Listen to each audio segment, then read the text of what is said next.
Welcome to the NLP Talks podcast, bringing you inspirational stories along with a good dose of potentially life-changing NLP strategies.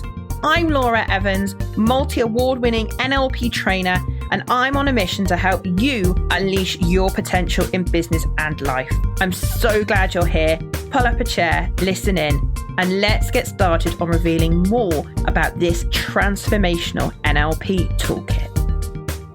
Hey, how you doing? It's Laura here, and thank you so much for tuning in for this episode of the NLP Talks podcast. Whether you're a first-time listener or a regular listener of this show, I know that you're going to get great value from today's episode. I'm, of course, your host and the lead NLP trainer at Unleash Your Potential. And before we get going today, I just want to make sure that you know that on the 24th and 25th of February, 2024, I'm hosting an online diploma in NLP coaching. You can attend from anywhere in the world as long as you've got Wi-Fi. So you get to come and meet me in person, come and ask me questions, and walk away with at least 10 or more tools or concepts from NLP, which you can be using straight away. And today's guest mentions this course. That was the start of his journey. So if you want to find out more, drop us an email, info@unleashyourpotential.org.uk and find out. And by the way, during January 2024, we have an offer on £100 off the course if you book by the 31st of January. If you're listening to this episode after that time, I'm really sorry you missed out. But do get yourself on our mailing list so you know next time we run an offer. Now, today's guest is Joe Major. Now, Joe shares in this episode so much value about how he's turned his life around. His life could have been very, very different. But because of a life-changing event, he decided to take a different path. He had a medical injury as well, which medical professionals told him he may never walk again.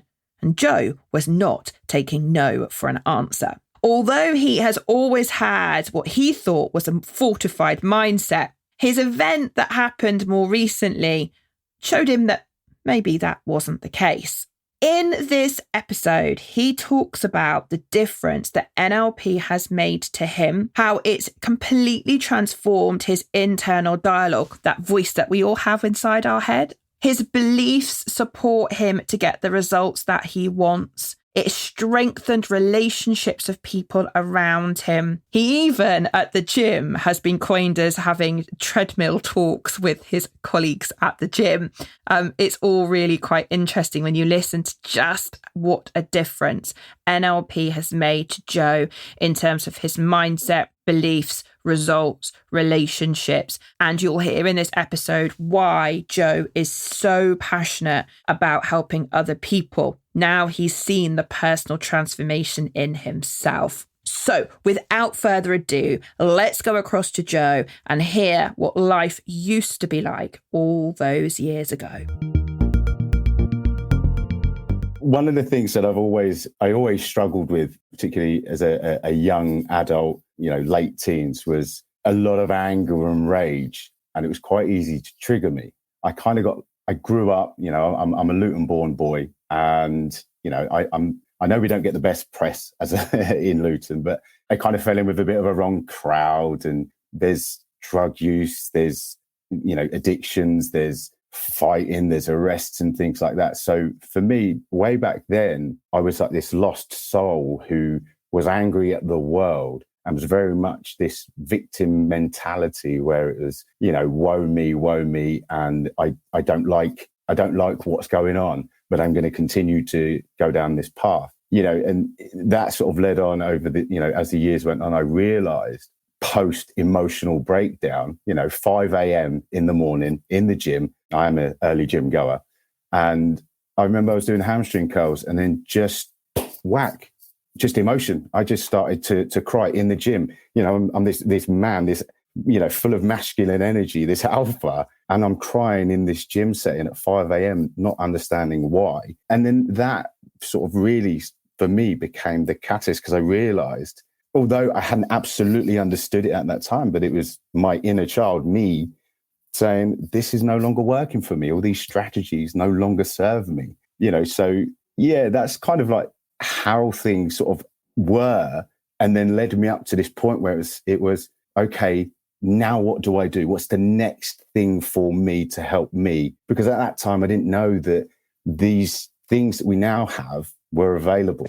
That was really the start for me. I guess that must have been quite a scary place to be in as an alpha male, that, you know, it has a lot of masculine energy to sit there in a gym and burst into tears and then think, oh my God, what's like happened to me? And you know, that must have come with quite some vulnerability. And for you to even go and seek any kind of support or help must have taken a huge amount of courage, given the environment that you were in at that time. Yeah, it did. And it was so profound. I remember it still vividly because it's a part of my journey that I'm not ashamed of, because I know so many people go through this stuff. And it was so hard that I even struggled to be vulnerable, because I kept saying to myself, you know, what's going on? Stop this. You know, I couldn't allow my, you know, the emotion to pass through the vessel that is me. And I was just holding it. And I remember I still went to work. I spoke to, you know, some of the guys that were there, and I said, I can't be here today. And I remember coming home, and my partner was upstairs getting ready for work. He says, what are you doing home? And I just sat there, and no words could come out of my face.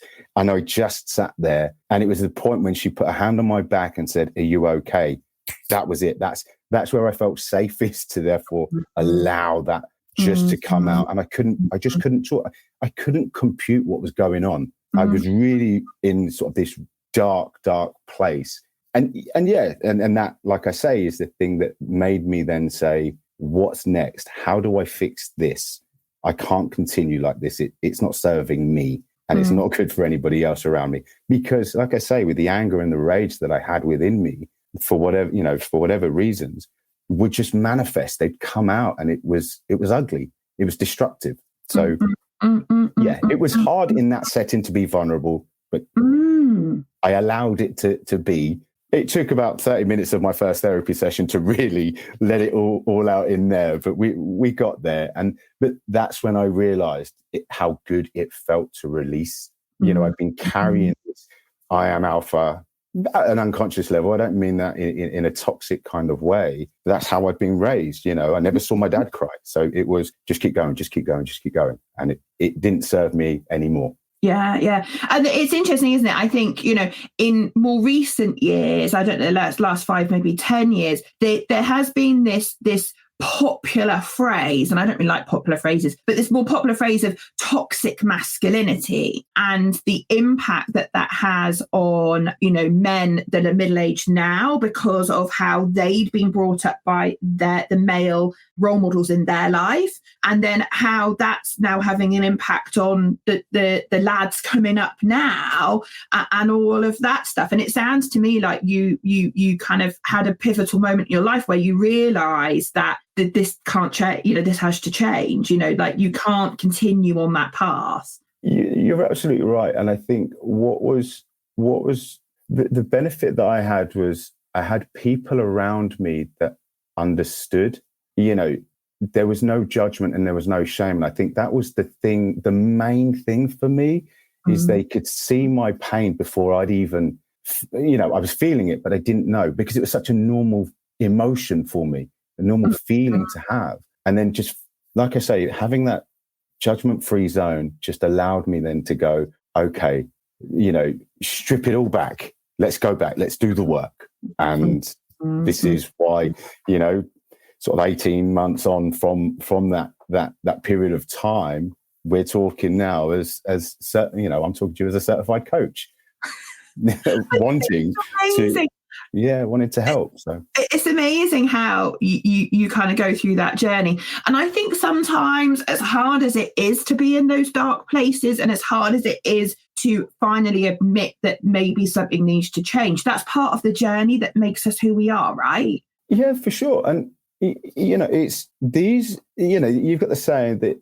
the happiness is not found at the destination, it's in the journey. And I can now express true gratitude, you know, for every day of my life, not because I was so broken, because there's people that are infinitely, you know, have been through and go through things that are infinitely worse than what I did. It's, you know, But it's a beautiful thing to have done this journey and now being able to look at other people and still say, I do understand, maybe perhaps not to the degree that you are, but I understand, and I'm not going to judge you and I'm not going to shame you for that. What we're going to do is we're going to dust ourselves off. We're going to talk about this safely, and we're going to agree on how we're going to help you and make things better for you so you can live the life that you dream. Yeah, no. And I think you're right. I think that shame's massive, isn't it? Right. It's massive for so many of us. And, and thank goodness that you found someone and a safe space where you could open up and you could be vulnerable and you could work through some of those demons and some of those, gremlins, whatever we want to call it, that we are. And I just love that phrase. And I say it all the time on the courses, don't I? But, the body is absolutely designed as a vessel for which emotion should pass through. The problem is when we emotionally shut down, and I know because I can relate, to your story, not exactly, but I have my own challenges in the past. But when you shut down and you hold on to that anger, that rage, and you keep it in here and you don't express in an appropriate way and allow some of that to go, you hold it in the fiber of who you are. And that manifests. I know you said to me previously that you didn't realize that the mind-body connection was such a big thing in terms of what we do in NLP and,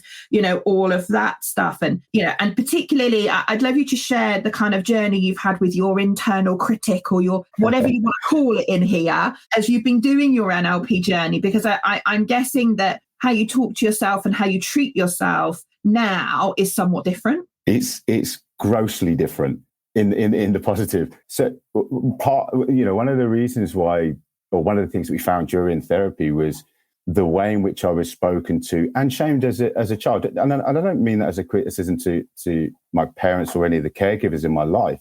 I'm not here for that. And it is, they did what they could do, the best that they could do, armed with the knowledge and skills that they had available. But it was just the power of words. I don't think we realize the power in the words. And for me, I really sort of took things really to heart and I carried them for so many years, my inner voice. So, I walk past a reflection in the mirror and I'm fat shaming myself. I'm failing at something, a task that I'd never done before. It's my first attempt. You're an idiot. Can't believe you did that. So then you're reluctant to try again. And I was always, that self-shaming. Everything was in the negative for me. Mm-hmm. And having been going through this journey, I've really understanding things like the communication models and how my model of the world is my model of the world, but I can also change that dialogue with myself. So I don't, we know the map is not the territory, and therefore what I see and what I perceive are not the actual thing that I am seeing and perceiving.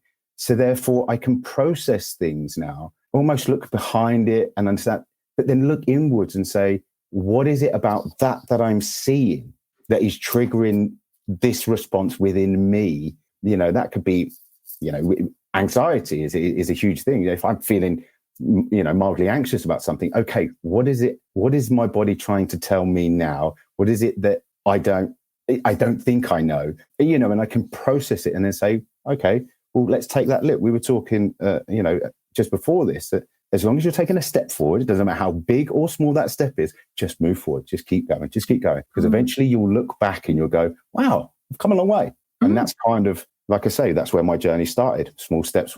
And now I look back and I am grossly different to the man that was 18 months ago, a shell of a man, going to the gym, going, oh, you're fat and you're worthless and you're useless, to now sitting here saying, I'm in a position where I feel great, I feel powerful, I have the knowledge, and for what I don't know, okay, I don't know it. I'll go and learn it, because the power of my mind and certainly my unconscious mind, I now trust to take care of me and to serve me. So I function grossly differently to yesteryear.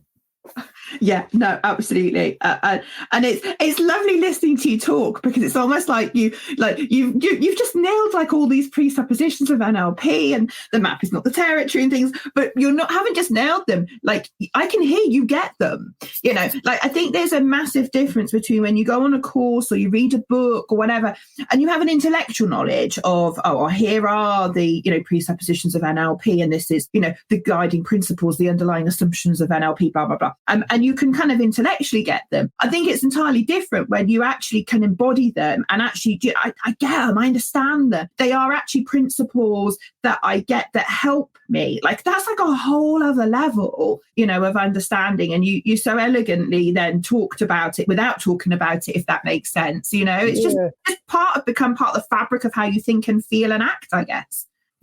Honestly, like, I can't stress, for me, it's anybody that's sitting on the fringes thinking, is NLP for me? And, I didn't do NLP. So I thought NLP was, I'm going to go and offer this and serve other people using these tools. But actually, it's the NLP training, the practitioner and the coaching stuff, that all the techniques used on me have grossly changed me. And now, because I've had them done on me, and again, I'm a that's a distant memory, the version of Joe, way back then. I'm now sat here going, look, I am the testimony. I am the review. I am the video review. This is me. I live and breathe this, because to me, this is not a joke. I didn't do it just, well, I think so. No, this is absolute. This works. And, for me, it's changed my life so much that now I want to empower other people using everything that's been done to me, in terms of the NLP training. I want to impart that those skills, and that, insert those into your unconscious mind so that you can live and feel the way that I feel every single day. That, we have down days, obviously. Yeah, of course. But you can process that better. You can now understand, what is this strategy that I'm utilizing now? If you feel sad, okay, it's okay to feel sad. It's okay to feel low. Sit in it for 5 minutes, then ask yourself the questions, and then let's move forward. Honestly, NLP is a game changer. I love it. I love it. So let's just go back just a little bit, if we can, because I'm conscious that, because you and I can talk all day, right? So let's just go back a little bit. So we've kind of done the childhood, growing up, teens, early 20s, ended up with you being in a place that you didn't want to be in. A pivotal event, let's call it, happened, which meant that you went, I need support, I need help, and you went and found it. And that led you from your therapy, whatever we want to call the work you did on yourself for that problem at that time, led you to a passion to want to find out more. And I'm just curious, like, what led you from, I've had a personal experience and I need to change, to deciding that NLP would be the thing that you would kind of invest in? And like, what's that bit of the journey like for you? Because I'm guessing there's going to be people that listen or watch this podcast episode that are going, do you know what, Joe? Your story resonates with me. I got some stuff in my past that causes me a problem. And like, how do you make that leap between, I've had an event in my life and you deciding that NLP was something that you wanted to look at? Because when did you start your training with me? I'm looking at my calendar now. So I did my the diploma in February last year. Just February last year. Oh my God, yeah. It was a lot longer than that. So you did, in a good way. So February last year, you did your 2-day online diploma to kind of test the water. So I guess you'll talk a little bit about that in a minute. And then you went on to do your certified practitioner online with me in the springtime. Summer? I think it was October, back end of October.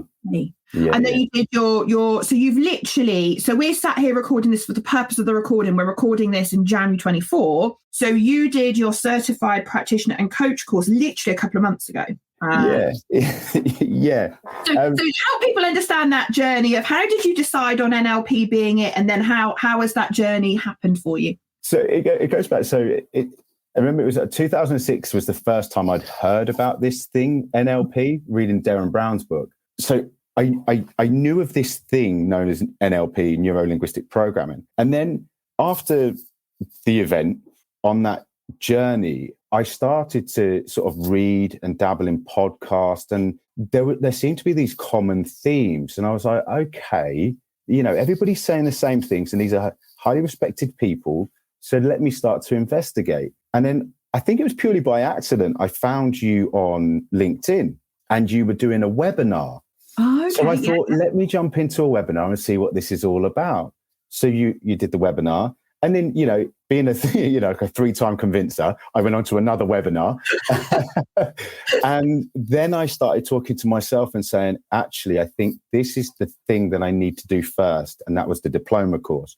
And when I did the diploma, although we only scratched the surface, it gave me enough then to say the decision's made. I've got to go forwards and understand this at a deeper level. So it was almost like a self-healing journey that I was going through and trying to seek something that resonated with me. Diploma gave me that thing. I went and got my diplomas in life coaching, and I thought, well, this, the what, when, how questions, okay, I can understand the benefit, but NLP is results focused, and you get change at end of sessions. Like this is anyway. So I kind of then took the leap and went on to practitioner, and I made a commitment to myself at that point in joining up. I'm a guy that says where you place, when you set an intention, you give. When you set an intention is what you give attention to. So I said I'm going to take all the audio stuff, and every day I commute for an hour each way. I'm gonna listen to it. An hour minimum every single day. I read the manual from cover to cover. I continued to deepen that understanding of the practitioner level NLP stuff. And then I actually read The Alchemist. Okay, so I submitted my examination. I'd got the pass, and I read The Alchemist, and it was talking about omens. Trust the omen. Trust the omen. And I actually received an email from Lynn that, I hope she doesn't mind me saying her name, that said, here are your joining instructions. And I actually emailed her and said, I think you've sent me this in error.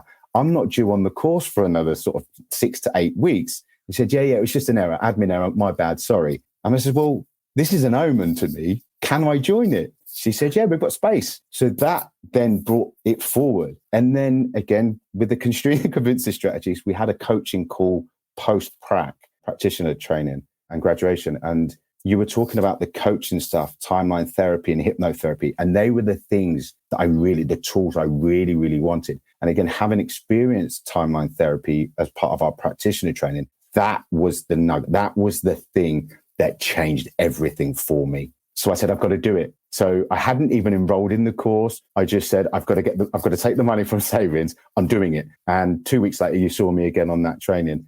And now I have all of these tools and these skills, and I go, I sit here and say, they're the best things that have ever happened to me. So it started off, to answer the question really, as this self-healing journey, reading, studying, the biology of belief, the mind-body connections, when the body says no, et cetera, et cetera. And the underlying theme was all the same, the mind and the body connection. And when I realized that NLP had that, I thought that's where I've got to go. And that's what's led me to now being a graduate of the coach course, timeline therapy practitioner, and a hypnosis practitioner. I sit here knowing that I've made the right decision, and I will be going on to master coach level, in the future. That there is no doubt about that. So I hope that answers the question. Yeah, no, absolutely. And I think obviously I've had the privilege of being sat, the trainer side, if you like, taking you and some of your amazing colleagues on the course through that program. And I have to say, I don't think it's been a long time since we've had someone that's so eager and so enthusiastic, and literally you're like a sponge, like you literally soak up everything and so well prepared. And I always say to people, I know everybody kind of goes, oh, Laura, the pre-course study, all of that stuff. And I'm like, Joe, you are like the role model, which is when someone arrives on these courses, having absolutely done the pre-course study, really understood it, they get so much more out of the courses. And that's why I'll never, ever, ever take out that pre-course study, because it's such an essential part of the journey, lighting the thought processes, light bulb moments that you have, the thinking that goes on around it. And I say this to everybody, and I know Lynn says it's to our students as well. The better prepared you are coming into any of our courses, the more you are going to get out of it when you come out the back end. You know, it's a formula that works, and I'm 10 years old. This business is in a couple of months, you know, and it works. And on that, you know, what I don't want, you know, anybody that's listening, this stuff's never been easy for me. You know, learning, school, I had to make a decision and a commitment with myself. I want to be a better version of me today. And what does that mean that I need to do? And it was honoring that commitment to myself. You know, was it always easy? No. But I, you know, we all talk about motivation. I'm motivated to do this. Motivation will come and go. And I know we all hear the influencers say this, but it's true. Discipline is the thing. When you don't want to do it and you do it anyway, and I know that's hard, but think of it like a muscle. So when you go to the gym and you do biceps for 10 reps and then you walk out, did it do anything? No. You do it again tomorrow. Did it do anything? No. But you continue to do it, that bicep's going to get stronger. And it's the exact same thing for your mind. If you want something, you know, and you believe it, and it's so deeply in you that that's what you want, you do it every single day, just a little bit. And all the while you're forming these little synapses in your brain, and you're creating the new neurological pathways that are the things that are going to really, you know, fire you towards that success. And again, it's not easy, but do it anyway. You know, it's kind of the message. Yeah. It's no secret. I wake up at 3 a.m. Monday through Saturday just to go to the gym. Am I in bodybuilder shape? No. Am I strong? Well, yeah, I'm lucky like that. But I've not always been strong. I had to do that. And I continued it. Doesn't matter how tired I am. Doesn't matter what my mindset is at the time. It's discipline that gets me up and gets me there every single day. And you can do all of these. And it's applicable to all elements and all areas of your life. Do you want it? Just set your intention. Go and do it. Take that small step every single day. Again, be 1% better every day, and you'll be 365% better at the end of the year. Do nothing, and you're X amount of percent worse off. It's not easy, but we can all do it. That's kind of the point I'm trying to make. Yeah, no, absolutely. I love the fact you sit there and go, oh, I'm lucky because I'm strong. And I'm like, Joe, you've made your luck. You know, there's a whole other conversation about luck and what is luck, but we won't go there today. Right. Now, I want to talk a little bit about beliefs with you, because I know this is a passion. And you started to allude to it already around the power of beliefs and decisions that you make about non-negotiables and how that's enabled you to have the success you have. Now, you know, those that people listen to the podcast, you know, won't see your physical physique, you know, but, you know, Joe is very much a gym goer and very much good at, you know, building strength in his body and all of those things. And I don't think it's luck at all. I think it's by design. But I'd love you to share your pearls of wisdom about the power of belief, because I know it's something you hold dear to yourself because of an experience you had about someone else trying to impose their limiting beliefs on you. And you were like, absolutely no way, because you know the power of belief. And this point about non-negotiables, I think, is a really important one, because I think, again, that's a decision driven by a belief that you hold in terms of your accountability to yourself. So I think this whole thing is tied up in your view of beliefs and the role they play in our life. I'd love you to share that with everybody. Okay, so I'll tell you the event. So in 2008, I fell off of a push bike, believe it or not, and I sustained quite a nasty injury to my left ankle, which at the time they said they may have to amputate. So I remember it was 11:45, you know, just before midnight. And I was on the surgery table, and I remember saying to the surgeon and the anaesthetist, I will squat and deadlift again. And they looked at me and said, look, you know, you might not even have a foot. So let's not be thinking things like that. You know, you're going to be lucky to walk, et cetera, et cetera. And I said at that point in time, I will do this. I will do this. Even if it's a blade, I will do this. You know, taking inspiration from Paralympians, you know, I said, I'm not going to allow it. So I had to learn to walk again. I had post-traumatic arthritis, you know, an amount of PTSD due to the accident. And I remember 6 months had passed and I was just at the point of getting ready to run again. I was told, you know, you won't do this. I was like, right, let's do it. And then the arthritis really, really got me. Anyway, fast forward, about 5-6 years, 6 surgeries, I had my ankle fused. And I said, my muscle on my left leg had completely wasted away. And I said, I'm going to do this. I continued to train all throughout. I think I was in an air boot 6 weeks after ankle fusion surgery. Again, I was in the gym all throughout this process, all of these years. And I said, I'm going to squat and deadlift again. So I started and I just did it.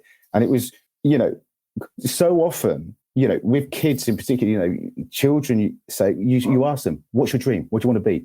My son at the moment is saying he wants to be a footballer. Now I could say to him, oh, don't be ridiculous. I'm going to crush his dream. So instead I embrace it. You can be a footballer. Absolutely. Because I know what people try to do to me. I'm not going to do the same thing to anybody else. So for me, it was, I made it that commitment and I said, this is non-negotiable. So I started at that, way back when now, I said, I'm going to get up at 4 o'clock in the morning and I'm going to train twice a day. And that's what I did. I said, I'm going to train legs 3 times a week. One of those sessions is just going to be my left leg. And that's not negotiable. It does not matter how much pain I am in, I'm going to do this. And I did it. And it was, again, where, I set an intention and I placed every single part of my attention on that. My belief was that I am strong enough. My body is such a smart thing that it will figure this out. Are my mechanics, my biomechanics slightly off? Absolutely, of course they are. But my body has figured it out. My mind made the decision and my body followed it. And that's where I'm at. So even little things, I don't have a snooze on my alarm clock. It's set, it's non-negotiable. Get up. But I'm tired. I don't even allow it into my head. But at times when it did, I'm tired. Well, guess what? You're only going to be tired for a day. Go. Let's do this. You'll feel better for it. And here I am. My belief is that whatever I set my mind on, I will absolutely achieve that. To whatever degree, it doesn't matter. It's irrelevant because I'll get it by osmosis anyway, purely because my mind is going and my body will say, I'm going to keep up with it. I've got to keep up with it. So yeah, my beliefs are so deep and they cannot be shifted. If you said to me, Joe, you can't do that, I'll be like, I'll show you. Want to bet? And what's amazing now is understanding and knowing language patterns and, the linguistic patterns that we've learned is I hear it in everybody. And that's not to shame them. We all do it. We all have them. And it's when you say it, catch it. I can't do, I can't do that. No. You can't do it yet. You can't do it today because you've never done it. So let's remove the negation. I will learn to do that. I will learn to do that. Not try, because tries suggests failure. We're going to do that and we're going to achieve. So that's why, again, trying to wrap this all up in the NLP context, it's those things and those linguistic patterns that I now understand. The narrative and the dialogue that I share with myself in here is so profound that when I say I'm powerful and I have greatness within me, I don't mean that in a pretentious or look at me kind of way. What I'm saying is even if I don't know today, you can be damn sure I'll know tomorrow. And to your point, when I did the coach, you talk about my level of understanding. There was no pre-course study, but in that 2 weeks from that coach call, I read 2 books and 3 manuals because I want to come there armed and equipped with everything that I know we're going to talk about to deepen my understanding. And again, it was non-negotiable. Atomic Habits was particularly good for me as a book to teach me. I wanted to read again because I didn't read. Put your book, make the 2-minute habit, put the book next to your bed. I've got a stack of books next to my bed now. And every single night, because I decided this is non-negotiable. And they don't have to be big things. They don't. I just say, I'm going to read. I don't say I'm going to read a chapter. I don't say I'm going to read for half an hour. I'm just going to read. I've read 2 sentences and gone, my eyes are heavy and I'm not feeling it. I'm not engaging with it. Close, put it down. Don't beat yourself up. No judgment zone. Go to sleep. So yeah. I hope that answers. I just think it does, Joe. Honestly, it's just fascinating when you listen to someone like yourself talk about non-negotiables and those hard lines and those decisions that you've made, because you have absolutely created a habit, you have created an internal program, and you've ingrained that into, you know, your beliefs about yourself and how you hold yourself accountable. Like there's the whole mindset piece about non-negotiables. And a lot of people talk about non-negotiables. Oh, so my non-negotiables are this and my but essentially a non-negotiable is as simple as a decision, which is a hard decision that line's not going to be crossed, and a belief that if that's coupled with the belief that you can do things, then yeah. I'm curious, like pre and post NLP, I know you will have had non-negotiables, and I know you will, for example, when you had the injury on your foot, I mean, that was well before you did NLP. So this non-negotiable and these decisions that you make about your life is not an NLP thing, but I'm curious as to whether there is a difference pre and post NLP in terms of how you apply those non-negotiables to yourself. So, for example, before NLP, I'm guessing there was a bit of anger and a bit of rage and a bit of mentally beat yourself up. You will do these non-negotiables because if you don't, here's the consequence, and I'm going to shame myself in the mirror and I'm going to do all of those things, and you beat yourself up mentally to achieve those non-negotiables. Whereas post NLP with the non-negotiables, I'm guessing, and I'd love to hear from you, that you treat yourself differently. And I'm wondering if that's actually meaning that you're achieving more because the approach about the non-negotiables is different. I don't know if that makes sense, but it absolutely doesn't. It goes back to the strategies stuff, and that is I'm now motivated towards things because that's the thing that I actively seek. Therefore, I will get closer to that thing that I seek, as opposed to being an away from, because I will get so far away and then I'll go, oh, that's far enough. And then there's the relapse. So again, nicely linking it in for you, but it's that my strategies have changed. Exactly as you say, I remember it. So one of the reasons why I started a different part of my journey, particularly around a big weight loss and a bodybuilder's cut, was I was fat shamed, not by anybody else. Somebody took an innocent photograph and I looked at it and I went, look at the state of me. And I shamed myself then into going to the gym and doing all of these things and crazy diets. Whereas today, there's a lot more compassion. There's a lot more love. There's a lot more respect for myself. And therefore, like I say, that my model of the world, understanding that what I see is, it goes back to everything being what comes in through these and then is filtered. It's almost like I've changed that. These things are grossly changed within him, that it's no longer even a thought. And when I say it used to be so second nature, I'd walk past a car reflection, look and go, oh, look at the state of that. These things post NLP are just so far removed. It's amazing. I love it. I'm curious, we talked a lot about, obviously, the impact that the NLP training has had on you personally and the differences that you're experiencing in terms of your life and your results and so forth. I'm wondering, like, whether there's been a difference for you in terms of your external world, if I call it that, as in your relationships with others, work, home life. I'm wondering, did you see any difference there? Absolutely. So I've become like this beacon of hope. So in the gym, being an otherwise, it's the same people, it's the same faces, but they've all seen this transformation within me. So now they gravitate towards me. We get talking, and there's this running joke about tread talks with Joe. So I've got a tribe in the gym now where people are, if people are going through some stuff, they're now getting signposted to Joe. Oh yeah, go and see Joe. He's on the treadmill at 5:15. So it's become a bit of a joke that I'm going through some stuff. Are you on the treadmill today? Yeah, I'll be there at 5:15. All right, I'll be over.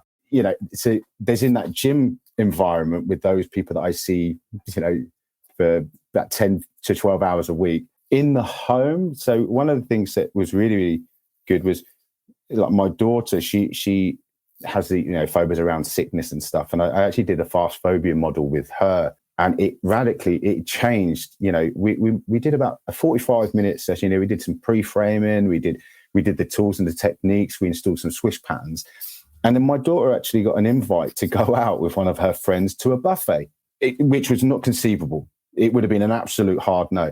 Rather than the phobia being led by that, the swish pattern that was installed. She then went, and her friends were like, didn't think you'd come today.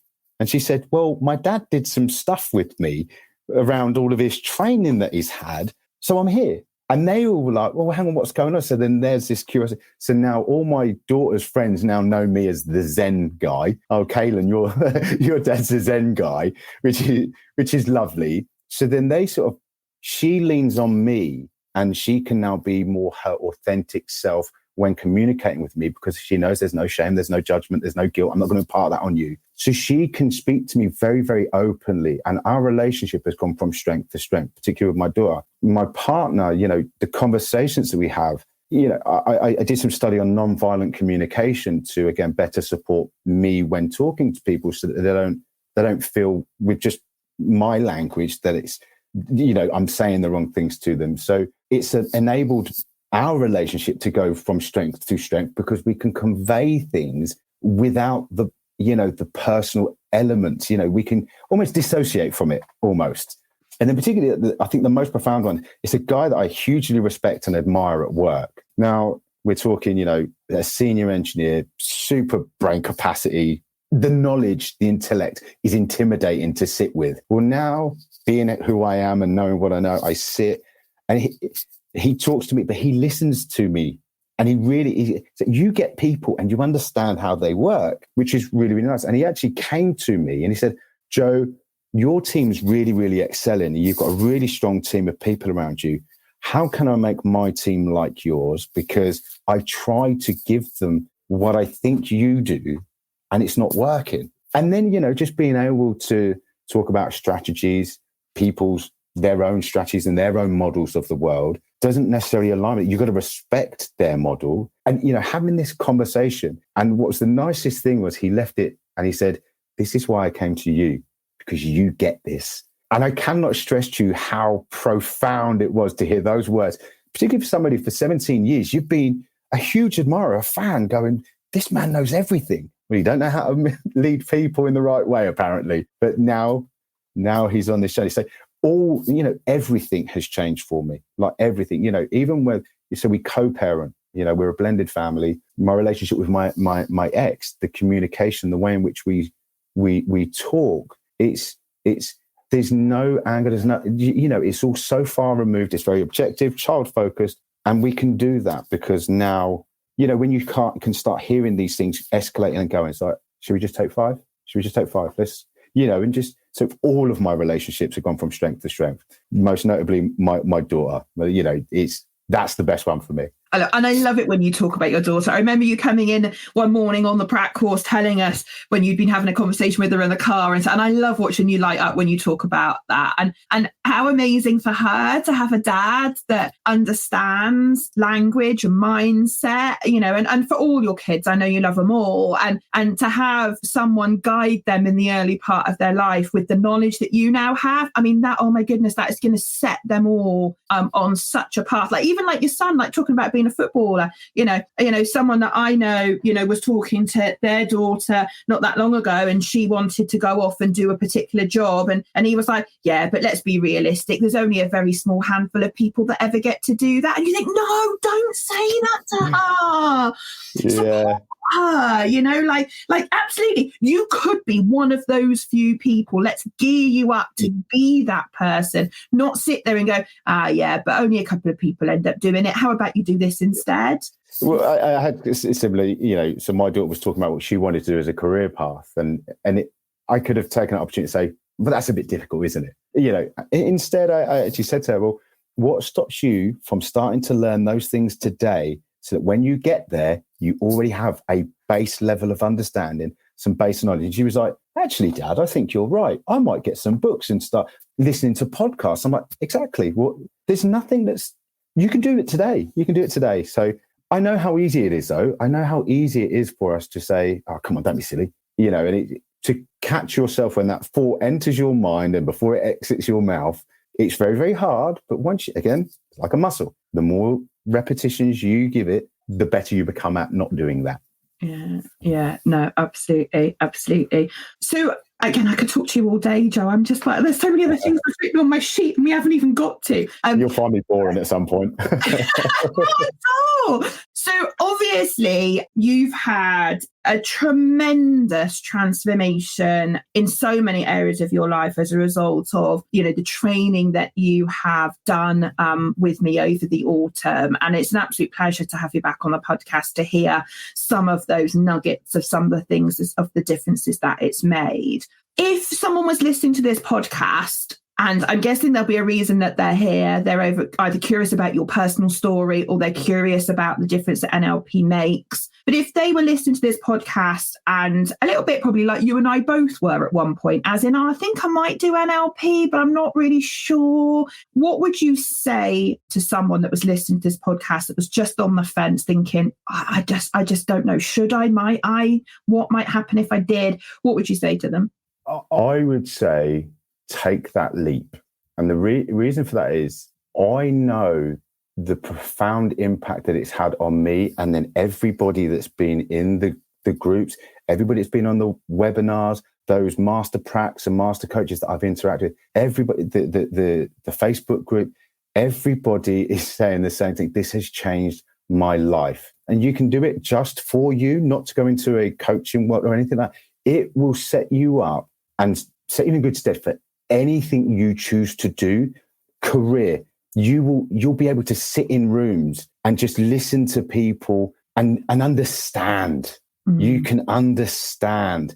But then when you speak, people will be hanging on to what you're saying, because you're now going to talk in such a way that there's no ambiguity. It's absolute, but it's not aggressive. That's been removed. But you honestly, it's amazing. And we had a guy who was the biggest skeptic on my course. You'll know who he is, Laura. But this person was the biggest skeptic. Amazing person, by the way. Absolutely love this person. But he said, I don't get it. I just don't get it. I don't get it. And yet once the techniques were done on him, and then he started doing it, and then he realized it was like that light bulb moment. He went, oh my God, this is amazing. And then joined us again on the coach course, because this is amazing. So if you're sitting on the fence right now, you will never regret having done this and investing in this for you. You will only regret that you didn't do it sooner. Trust me on that one. I wish I had done this years ago, but thankfully I didn't, because it wouldn't have been you, Laura. Yeah, exactly.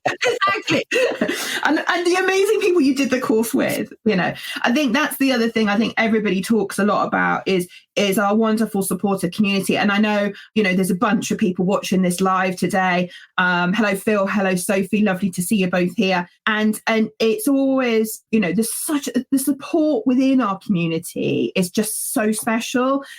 Like we seem to attract such wonderful people that are just so supportive of each other. And your group was the same as pretty much every group that I've ever taken through the program. So yeah, but thank you for those pearls of wisdom. Now, I know that you have such a passion to help other people that you've now decided that because of the transformation in yourself, you don't want to sit on all these tools yourself. You want to be able to help other people. And so you've now decided that you're going to set up a coaching business alongside your full-time job that you already have. And I love the play on your name, Major Transformational Coaching. I was like, yes, absolutely. It's perfect, wasn't it? Absolutely perfect. And I know people will find you on Instagram and social media platforms if they search for Major Transformational Coaching. But just, I'd love for you to share your thinking behind the ethos of the coaching that you want to do, and this idea of wanting to catch people before they fall. I just think it's a beautiful concept. So I'll try and keep this brief. So I broke in such a way, despite my belief that I had a fortified mind. And if I can have that belief myself and on to the external world be viewed as he's got his stuff together, he knows what he's doing, he's all right. And then to break in the way that I did, I don't want anybody else to go through that suffering in their own respective way. So you're right. And, I say it all the time. If I can fall and hit the ground as hard as I did, I can get back up, dust myself off. Great. I kind of want to help and catch people before they hit the ground and say, it's okay, and be that safe set of hands and that support for them to help them grow and be the thing that they dream. That's really what it is for me. That's the crux of it for me. You know, I understand that there is infinite possibilities in your world, in my world. You've just got to make your decision and say, that's the thing I want. And I'll hold your hand through that process is kind of the whole, that's why I set up the business. You know, those that are before, you know, recognizing this isn't working for me. Joe, can you help me? Yes, let's do this together. Let's do it. It doesn't matter what you want, whether that's just your mindset, whether it's your career. If it's just you're feeling a little bit stuck and you just need some clarity, those sorts of things. So that's where I'm coming from. I just want to help people to be the best and the greatest version of themselves, because everybody, I believe, has greatness within them.